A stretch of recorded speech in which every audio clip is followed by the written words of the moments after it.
प्रिय भाई एवं बहनों, आज हम आप लोगों को ये बतलाना चाहते हैं कि मानव अपने जीवात्म भाव को छोड़कर ईश्वरात्म भाव को कब प्राप्त होता है, इसके बारे में आप लोग जानकारी प्राप्त करें।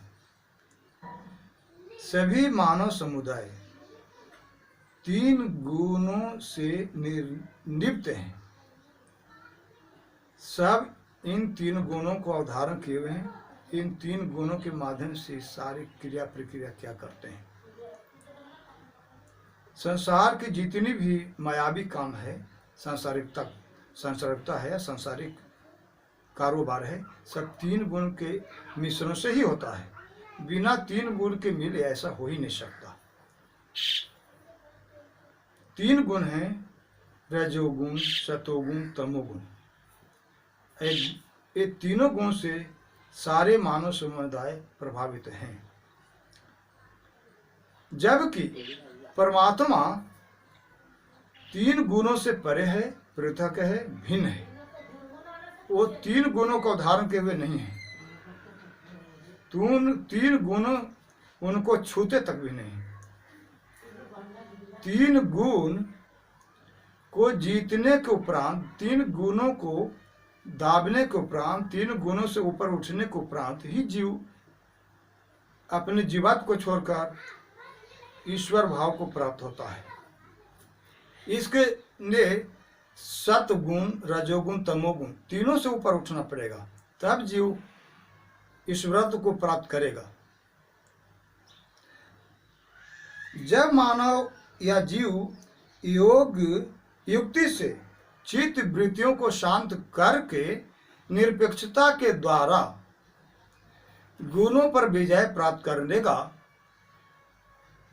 तब वह जीवत्व को छोड़कर ईश्वरत्व को प्राप्त कर जाएगा। ये एकादश स्कंध में 3 गुणों की वृत्तियों के निरूपण के पाठ में श्री कृष्ण चंद्र जी ने उद्धव जी से बतलाया है।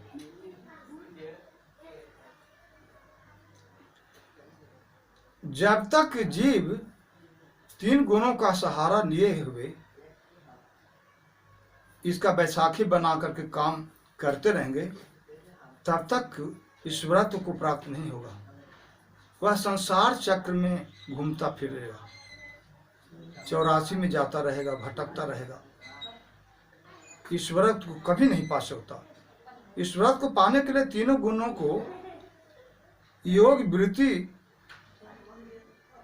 के द्वारा शांत करना होगा।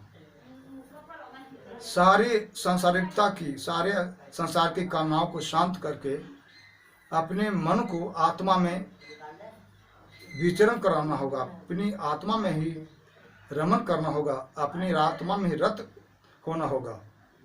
केवल ईश्वर भाव को स्मरण करना होगा। संसार से कोई लेना देना नहीं रहेगा, तब परमात्मा मिलेंगे, परमात्मा को हम प्राप्त हो जाएंगे। अर्थात इस जीवात्म को छोड़कर ईश्वरत्व को प्राप्त हो जाएंगे। हम इस जानकारी हेतु आप हमारे चैनल सत्यम ईश्वर वर्ल्ड को सब्सक्राइब करके इसकी जानकारी ले लिया करें।